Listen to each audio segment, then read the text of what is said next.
I've now encountered enough of it that I modify my position to say these are just incredibly fortunate people.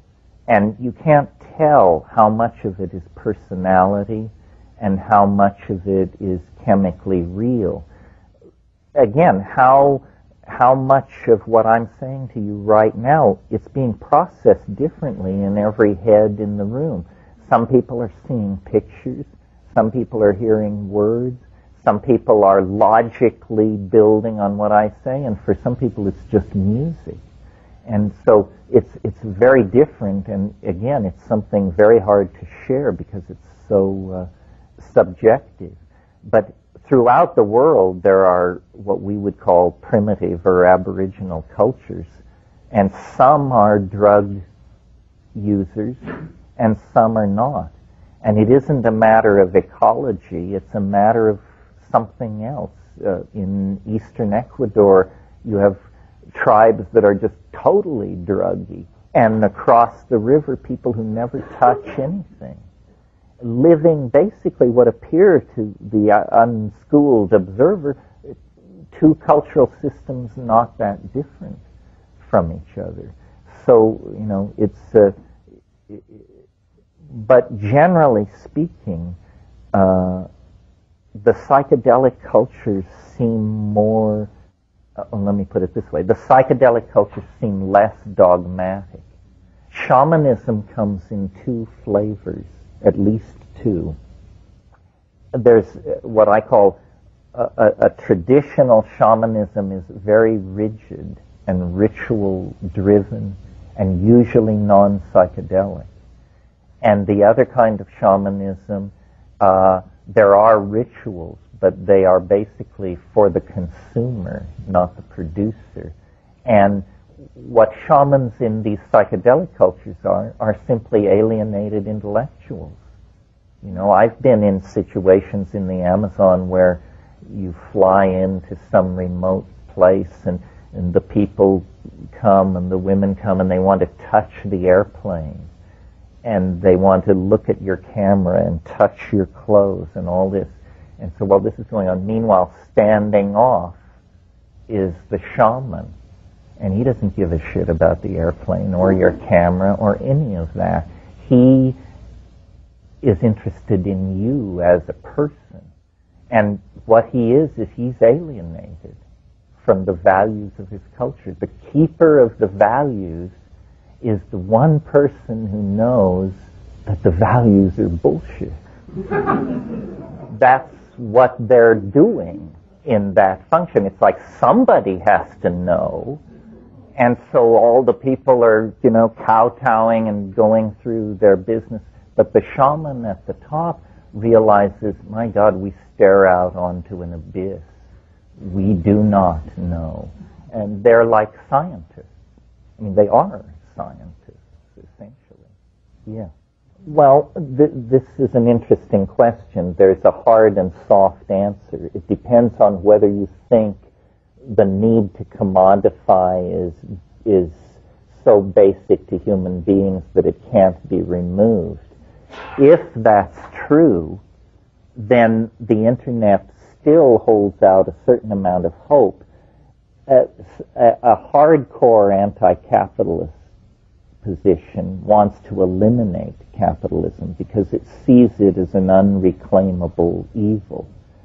But it's possible that the only thing wrong with capitalism is that it manufactures, distributes, and commodifies physical objects. What if there was a capitalism that only commodified information and light? That might be more tolerable.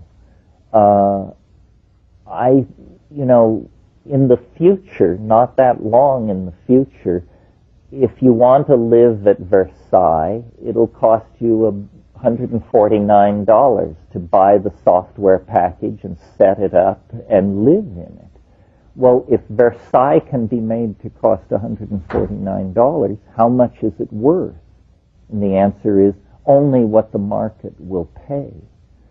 So I think for a long time, this process of raising standards of living has been underway, and it is certainly true that today in the world, hundreds of millions of people live better than emperors and kings 2 centuries ago.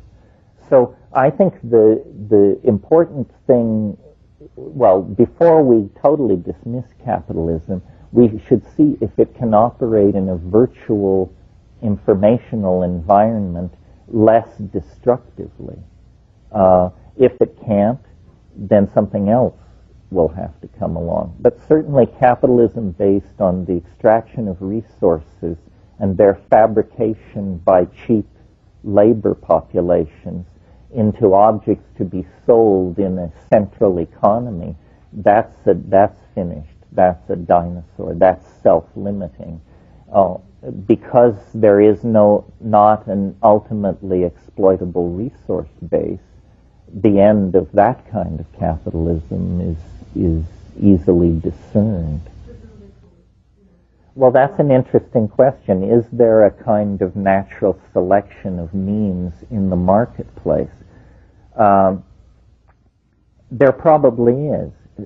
For example, imagine governments deal with information completely differently than corporations.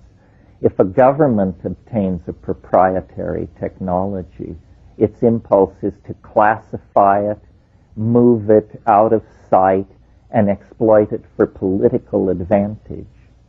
If a corporation achieves a proprietary technology, it drops a huge amount of money on promoting it, rushes products based on it to market, and tries to spread it everywhere as fast as it can. This certainly has caused an evolution of certain kinds of technology. But the two systems, the capitalist corporate system and the governmental system, value and put emphasis on different kinds of technologies. For example, nation-states use war as an instrument of national policy. Corporations almost never do that. Corporations don't like war. It busts up environments, it makes products difficult to move around, and where you had happy, healthy customers, you now have hollow-eyed refugees standing around with their hands out. But those were national interests. No corporation could have launched a war like that. It wasn't Exxon who had a knife poised at their throat. It was the economies of France, Germany, and the United States. Also, that war was generations ago.